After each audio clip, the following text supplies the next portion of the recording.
মেহসানা অশ্রুসিক্ত চোখে একবার নিজের চেনা উঠোন বড় ঘরের বারান্দার পানে চাইল। সব স্মৃতি যেন আজ এই মাটির খাঁচায় বন্দী হয়ে রইল। ও গলা ধরা গলায় বলল, আই নো, চলুন।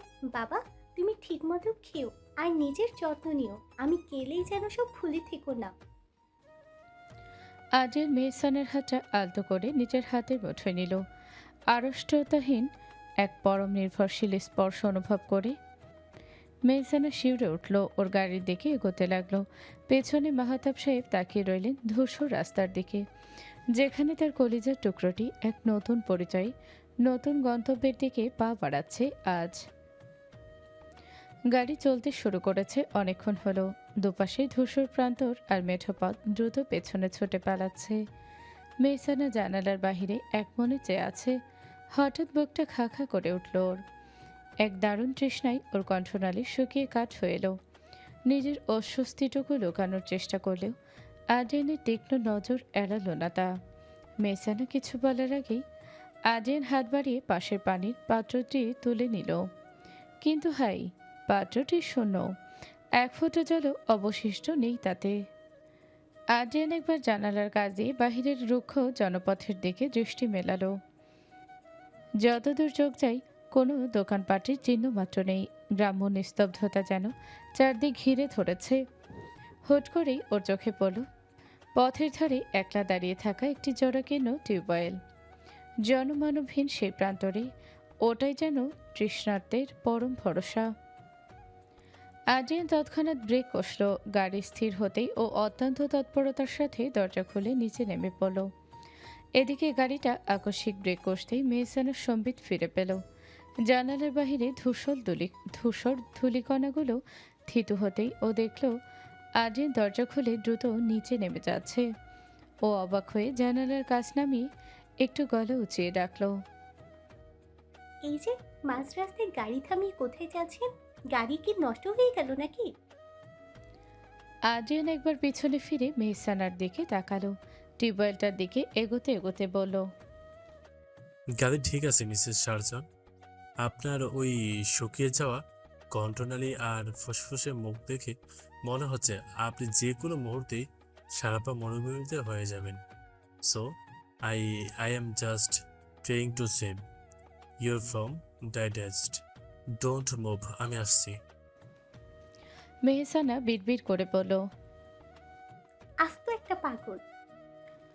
পর মুহূর্তে গলা উঁচিয়ে বলল, এই রোদের মধ্যে টিউবওয়েল চেপে জল আনতে হবে না। আমি না হয় একটু সহ্য করে নিতাম।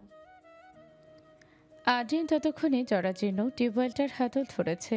হাতলটা নাড়তেই ক্যাচক্যাচ শব্দে নিস্তব্ধ প্রান্তরটা কেঁপে উঠল।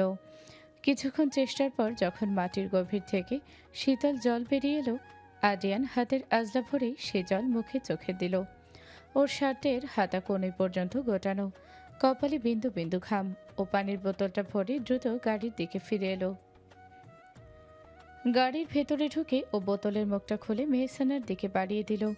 মেহসানা বোতলটা হাতে নিতে নিতে আর চোখে আদ্রিয়ানের দিকে তাকালো।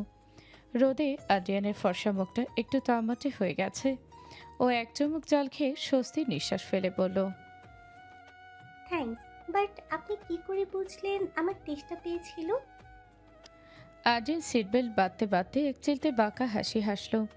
মেহসানার চোখের মণি বরাবর তাকিয়ে ও গভীর স্বরে বলল, ম্যাজিক। আমি তো আর আপনার মতো সাউথ বক্স না যে সব সময় চিৎকার করব। ছোট ছোট জিনিসগুলো আমি বুঝি। মেহসানা কিছু বলতে গিয়েও থামলো। এক ঝলক আর দৃষ্টিতে তাকালো পাশে বসা মানুষটার দিকে। কিসের টিকিট এটা? তৃষা সরু নেত্রে চাইল। দীঘল আয়নার সম্মুখে দাঁড়িয়ে শার্টের হাতা ফোল্ড করছিল আর্য। তৃষার প্রশ্নে ও আয়নার প্রতিফলিত তৃষার বিস্মিত চোখের ওপর নিজের স্থির দৃষ্টি স্থাপন করে শান্ত স্বরে বলল, সেন্ট মার্টিনের। তৃষা বিষয় কাটিয়ে কিছু বলার সুযোগ পাওয়ার আগেই ছোট টুইঙ্কেল ঝড়ের বেগে পেছন থেকে ওকে জাপটে ধরল। উত্তেজনায় টইটম্বুর গলায় বলল, সারপ্রাইজ বানি। তৃষার বিস্ময় এবার বাদ ভাঙল। ও আলতো করে টুইঙ্কেলকে নিজের সামনে ঘুরিয়ে এনে ওর আদুরে তুলতুলে গাত দুটো টিপে ধরে কৌতূহলী চোখে আর্যর দিকে তাকালো। আর্য হাত ঘড়িটা পড়তে পড়তেই চোখের ইশারায় টুইঙ্কেলকে কিছু একটা ইঙ্গিত করলো। টুইঙ্কেল অমনি তৃষার গলা জড়িয়ে ধরে আহ্লাদি স্বরে বলল, জানো বানি, আমরা অনেক আগে থেকে এটা প্ল্যান করে রেখেছিলাম। তুমি একদিন বলেছিলে না তোমার সেন্ট মার্টিন খুব পছন্দ, তাই তুমি যখন মামাইদের বাসায় গেছিলে না, আমি তো পাপাকে বলে দিয়েছিলাম। পাপা তখন বলল বানিকে একদম বলা যাবে না, আমরা ওকে সারপ্রাইজ দিব। তাই পাপা তোমাকে না জানিয়ে সব টিকিট কেটে ফেলেছে, বুঝছো এবার? তৃষা বিমুগ্ধ হয়ে তাকিয়ে রইল বাবা মেয়ের এই মিষ্টি ষড়যন্ত্রের দিকে। পুচকে পুতুল তুলো মেয়েটা যে এত বড় একটা গোপন কথা পেটে চেপে রেখেছিল তা ভেবে ও অবাক না হয়ে পারল না। আর্য তৃষার এই কিংকর্তব্য বিমূঢ় অবস্থা দেখে তৃষার কানের কাছে মুখ নিয়ে ফিসফিস করে বলল, ছোট্ট গুপ্তচরটা কিন্তু বেশ কাজের, তাই না মিসেস এহসান? তৃষা হাসবে নাকি রাগ করবে বুঝে উঠতে পারল না। এক চিলতে শান্তির হাসি খেলে গেল ওষ্ঠাধর প্রান্তে। অদ্ভুতভাবে কোনো তিক্ততা বা অভিযোগ ছাড়াই আদ্রিয়ানের পরিবার মেহসানাকে বরণ করে নিয়েছে, বিশেষত হামিদা বেগম। মেহসানাকে দেখা মাত্রই বুকে টেনে নিয়েছিলেন। আদ্রিয়ান সবটা বলেছে ওদের। আদ্রিয়ানের কক্ষের বৃহৎ সোফাটাই মেহসানার পাশে বসে হামিদা বেগম ওর হাত দুটো সস্নেহে নিজের হাতের মুঠোয় পুরে নিলেন। মেহসানার ম্লান মুখের দিকে তাকিয়ে ব্যথিত কণ্ঠে বললেন, মারে, এত বড় একটা শোকের খবর আমাদের কাছে গোপন রাখলি কেন? তোর মা চলে গেলেন আর আমরা শেষবার ওনার মুখটা পর্যন্ত দেখতে পারলাম না। এই দুঃখ আমার মনে আজীবন থেকে যাবে। মেহসানা মাথা নিচু করে রইল, চক্ষু কার্নিশে অশ্রুকণা চিকচিক করছে। যে কোনো মুহূর্তেই টুপটাপ ঝরে পড়বে তা। হামিদা বেগম আঁচল দিয়ে মেহসানার চোখ মুছে দিয়ে বললেন, সব সয়ে নিতে হয় মা, যা হারিয়েছিস তা আর ফিরবে না, কিন্তু এখন থেকে আমরাই তো তোর সব। আদ্রিয়ান যেমন আমার ছেলে, তুইও আজ থেকে আমার সেই আদরের মেয়ে। কোনো কিছু নিয়ে মন খারাপ করবি না। হামিদা বেগম মৃদু হেসে মেহসানার মাথায় হাত বুলিয়ে দিয়ে উঠে দাঁড়ালেন, বললেন, এখন অনেক ক্লান্ত তুই, যা একটু জিরিয়ে নে, আমি তোর জন্য খাবার পাঠাতে বলছি। হামিদা বেগম ঘর থেকে বেরিয়ে যেতে আদ্রিয়ান ধীর পায়ে ঘরে প্রবেশ করলো। ও দরজায় হেলান দিয়ে দাঁড়িয়ে মেহসানার শান্ত বিম্বটির দিকে এক পলক তাকিয়েছিল। তারপরে গিয়ে এসে ওর মুখোমুখি দাঁড়িয়ে পকেটে হাত গুজে বলল, বলছিলাম না আমার আব্বু তোমাকে ঠিক পছন্দ করে নেবে। এখন তো দেখছি আমার গুরুত্ব কমেই তোমার পাল্লায় ভারী হয়ে যাচ্ছে। মেহসানা ম্লান হেসে আদ্রিয়ানের চোখের দিকে চাইল। এই বাড়িটা আজ থেকে তোমার নিরাপদ আশ্রয় মিস বুড়ি মিসেস। এখানে শুধু অধিকার নাই, এক আকাশ ভালোবাসা পাবে। শুধু নিজেকে আর একা ভেবো না। সময়টা অপরাহ্নের পূর্ব লগ্ন। রৌদ্রে তপ্ততা না থাকলেও বাতাসে ভ্যাপসা গরম বিদ্যমান। নীলাম্বরী সমুদ্র আর দিগন্তের নীলিমা এখানে এসে যেন একাকার হয়ে মিশে গেছে। স্ফটিক স্বচ্ছ নীল জলরাশির বক্ষদেশে স্বর্ণরঙা রৌদ্ররশ্মি অপার্থিব দ্যুতির সৃষ্টি করছে। প্রায় ঘণ্টাখানিক হলো এখানে এসে পৌঁছেছে তৃষারা। রোদ্দুর কিঞ্চিত স্তিমিত হয়ে আসায় সৈকত জনকীর্ণ হতে শুরু করেছে। সেন্ট মার্টিনের স্বচ্ছ ফিরোজা জলরাশি সৈকতের প্রবল পাথরে আশ্রে পড়ছে। আজও সৈকতের বালুকা ভূমিতে দাঁড়িয়ে সমুদ্রের অনন্ত বিস্তার অবলোকন করছিল। ওর পরনে সাদা লিনেন শার্টের সাথে নীল রঙের ট্রাউজার। আকস্মিক পেছন থেকে ভেসে এলো টুইঙ্কেলের মিষ্টি কণ্ঠস্বর, পাপা, লুক অ্যাট দিস। পানিয়া আমাকে কেমন লাগছে দেখো তো। আজও ধীরলয়ে পেছন ফিরতেই ওর চোখের মনি স্থির হলো। কোলাহল ছাপে মুগ্ধ দৃষ্টি নিবদ্ধ হলো এক বিমোহিত সৌন্দর্যের অধিকারিণী রমণীর আর তার পার্শ্ববর্তী ছোট্ট রাজকুমারীটির পানে।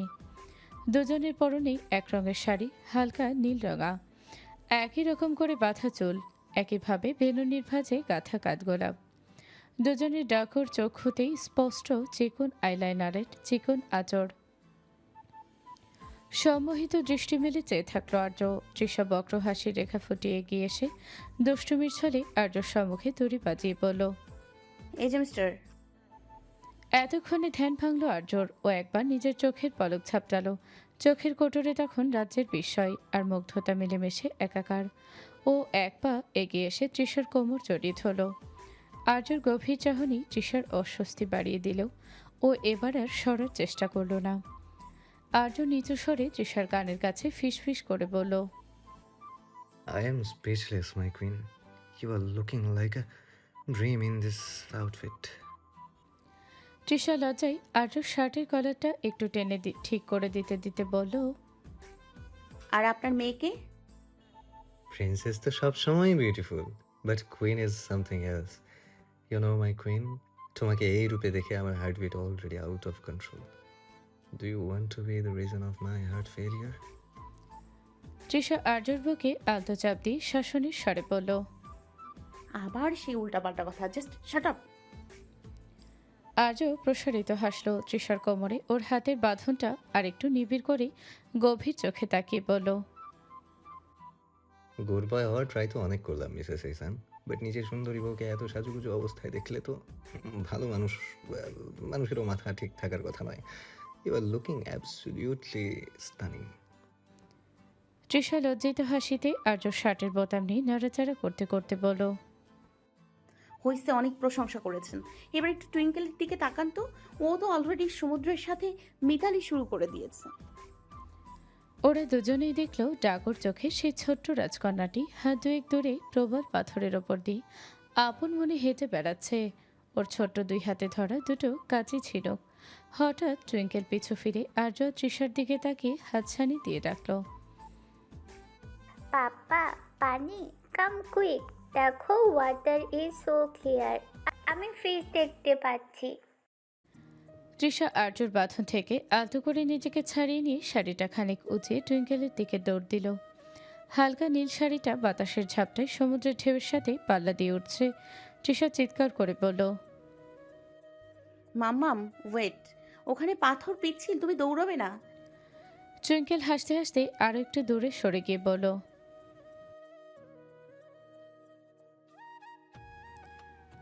আর্য পকেটে হাত গুজে সমুদ্রে সে সিক্ত বালুকা ভূমির ওপর দিয়ে ধীর কদমে হাঁটছে। ও দৃষ্টির পুরোটা জুড়ে তৃষা আর টুইঙ্কেল। তৃষা যখন টুইঙ্কেলকে প্রায় ধরে ফেলেছে তখনই টুইঙ্কেল এক চিলতে দুষ্ট হাসি দিয়ে আবার দৌড় লাগালো। তৃষার শাড়ির আঁচলটা লুটিয়ে পড়ছে প্রবল পাথরের গায়ে। সে সেটা এক হাতে টেনে ধরে অন্য হাতে টুইঙ্কেলকে ধরার আপ্রাণ চেষ্টা করছে।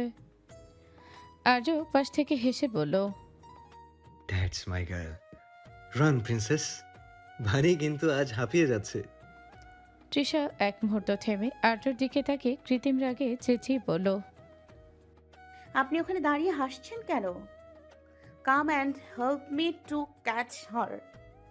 তুমি ধরো। আপনি আসবেন, হুম, বুঝতে পেরেছি। অ্যাকচুয়ালি আপনি দৌড়তে পারেন না। এবার এতে ঘা লাগলো আর্যর। সে দৌড়াতে পারে না মানে? উল্টা পাল্টা বকো না। আমি তো উল্টাপাল্টা কোনো বকছি না। বলেই দৌড় লাগালো তৃষা। তবে এবার আর থেমে থাকলো না। আর্য এবার ক্ষিপ্র গতিতে এগিয়ে এলো। এক ঝটকায় ও তৃষার হাতটা খপ করে ধরে। পাশ থেকে টুইঙ্কেলকে পাজাকলা করে তুলে নিল কোলে। টুইঙ্কেল খুশিতে আত্মহারা হয়ে আর্যর গলা জড়িয়ে ধরল। আর্য অন্য হাত দিয়ে তৃষার কোমর জড়িয়ে ধরল। সেন্ট মার্টিনের সে নীল জলরাশির তীরে অস্তগামী সূর্যের রক্তিম আভায় তিনটি প্রাণের এই খুনসুটিপূর্ণ সুখের অবতারণা করছে। আর্য তৃষার কপালে নিজের কপাল থেকে মৃদু স্বরে বলল, Look at this, Mrs. Ehsan. This is my whole world. You and me, our little world.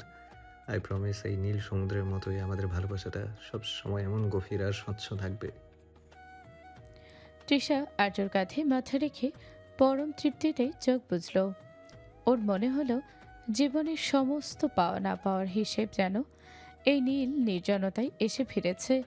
হঠাৎ গুনগুনিয়ে গান ধরল,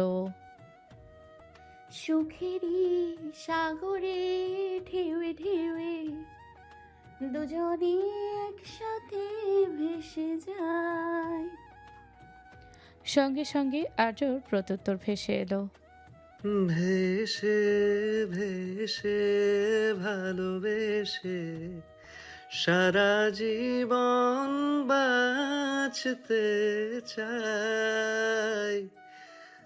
তৃষা আর্যর দিকে তাকিয়ে মুচকি হেসে গাইল, তোমায় ছেড়ে বহু দূরে যাব কোথায়, এক জীবনে এত প্রেম পাবো কোথায়।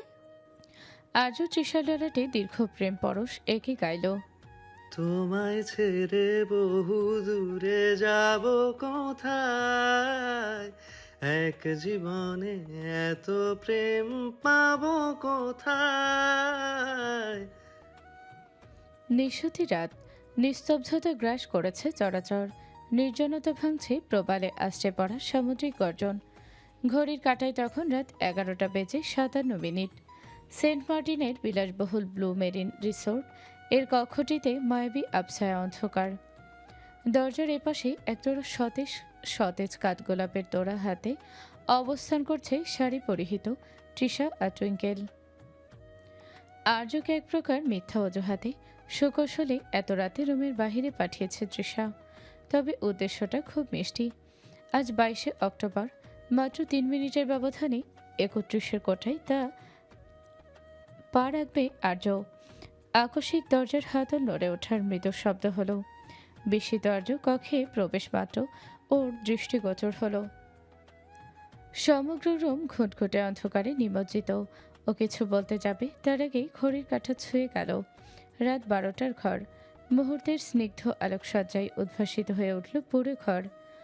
আজও কিছু বুঝে ওঠার আগেই এতক্ষণ নিস্পৃহ ও শান্ত থাকা টুইঙ্কেল এক লাফে গিয়ে আর্যর পাজরি ধরে চিলতে হেসে চিৎকার করে উঠল। আর্য হচকিত নয়নে তাকালো। ঠিক ওর সম্মুখেই শাড়ির হ্যাপি আঁচল বার্থডে উড়িয়ে পাপা। ওর বিমোহিত চোখের ওপর নিজের গভীর ও অনুরাগী দৃষ্টি স্থাপন করে ঠোঁটের কোণে এক চিলতে ভালোবাসার হাসি ফুটিয়ে মৃদুস্বরে তৃষা বলল, হ্যাপি বার্থডে মাই ক্যাপ্টেন। বিস্ময়ের রেশটুকু আর্যর চোখের কোটরে তখনও স্পষ্ট ও পলক্ষীন দৃষ্টিতে চেয়ে রইল তৃষার পানে। চাঁদের ম্লান আলো আর ঘরের মৃদু লণ্ঠনের আভায় নীলাম্বরী তৃষাকে কোনো অপার্থিব মায়ের মতো ঠেকছে। আর্য এক পা এগিয়ে এসে টুইঙ্কেলকে কোলে ঘেঁষে তুলে নিল। ওর কপালে পরম মমতা একটা চুমু খেয়ে তৃষার দিকে তাকিয়ে গভীর মাদকতাময় কণ্ঠে বলল, so this was the secret mission Mrs Ehsan. আর আমি ভাবছিলাম এত রাতে হুট করে আমার জন্য ব্ল্যাক কফি আনার ডিমান্ড কেন তুললে। You both are great conspirators, I must say. Trisha আলতো হেসে টেবিলের ওপর বিদ্যমান কেকটির দিকে ইঙ্গিত করল। কেকের ওপর জ্বলজ্বল করছে দুটি মোমবাতি, শিখাগুলো উন্মাদ পবনে তোড়ে কিঞ্চিত কম্পিত। তৃষা আর্যর হাত ধরে টেবিলের কাছে টেনে নিয়ে এসে বলল, অনেক বেশি কথা বলেন আপনি। Now stop talking and cut the cake. Time কিন্তু পার হয়ে যাচ্ছে। টুইঙ্কেল আর্যর কোল থেকে নেমে খুশিতে তালি বাজিয়ে উঠল। Yes papa, quick quick, I want to taste the chocolate. Arya Trisha আর টুইঙ্কেলকে নিজের দুই বাহুর বন্ধনে জড়িয়ে ধরে একসাথে কেকের ওপর ছুরি চালালো। মোমবাতির আলোয় 3টি মুখের প্রতিচ্ছবি এক টুকরো নিখাত সুখের জলছবি হয়ে ধরা দিচ্ছে। আর্য কেকের প্রথম অংশটুকু কেটে টুইঙ্কেলের মুখে তুলে দিল। তারপর আলতো করে এক টুকরো কেক তৃষার ওষ্ঠপুটে ছুঁয়ে দিতেই তৃষা দুষ্টুমির ছলে আর্যর আঙুলে আলতো কামড় কাটার ভঙ্গি করল। আর্য মুচকে হেসে তৃষার কানের কাছে মুখ নিয়ে ফিসফিস করে কি যেন বলল। সঙ্গে সঙ্গে লজ্জায় নুয়ে পড়া তৃষা আর্যর বুকে আলতো ধাক্কা দিয়ে বলল, বাচ্চার সামনে অন্তত একটু ভদ্র হন ক্যাপ্টেন। বলেই টুইঙ্কেলের দিকে সম্মিলিত দৃষ্টি নিক্ষেপ করল দুজনে। তবে সারাদিনের সফরের ক্লান্তি আর সমুদ্রের নোনা হাওয়ার তোড়ে ছোট্ট রাজকুমারীর চোখের পাতা ততক্ষণে ভারী হয়ে এসেছে। ও সোফার এক কোণে মাথা রেখে অঘরে তলিয়ে গেছে ঘুমের দেশে। ওর নিষ্পাপ মুখখানিতে তখনও লেগে আছে কেকের সামান্য চকোলেট ক্রাস্ট। তৃষা মৃদু হেসে এগিয়ে গেল ও টুইঙ্কেলকে আলতো করে কোলে তুলে নিয়ে বিছানায় শুয়ে দিয়ে বিছানার পাশ থেকে ঘুরে দাঁড়াতে ও দৃষ্টিগোচর হলো আর্য এতক্ষণ ধরে এক মনে ওর প্রতিটি নড়াচড়া অবলোকন করছিল। ওর স্থির তৃষ্ণার্ত দৃষ্টি তৃষার বুকের ভেতর এক অদ্ভুত কম্পনের সৃষ্টি করল। আর্য ধীর কদমে তৃষার একদম মুখোমুখি এসে দাঁড়ালো। লোনা বাতাসের শীতলতাকে তুচ্ছ করে আর্যর শরীরের চেনা মদির ঘ্রাণ তৃষাকে আবার আচ্ছন্ন করে তুলতে ব্যস্ত। তৃষা আনমনে ধীর পায়ে এক কদম পিছিয়ে নিজেকে ছাড়িয়ে নেওয়ার একটা দুর্বল চেষ্টা করতেই আর্য ক্ষিপ্র হস্তে তবে পরম যত্নে তৃষার কোমর জড়িয়ে নিজের দৃঢ় বাহুবন্ধনে আবদ্ধ করল। কোথায় যাচ্ছেন ম্যাডাম? আচমকা এই বাঁধনে তৃষার শ্বাস আটকে যাওয়ার উপক্রম ও চোখের পলক দ্রুত ফেলে কিছুটা আমতা আমতা করে তোতলানো কণ্ঠে বলল,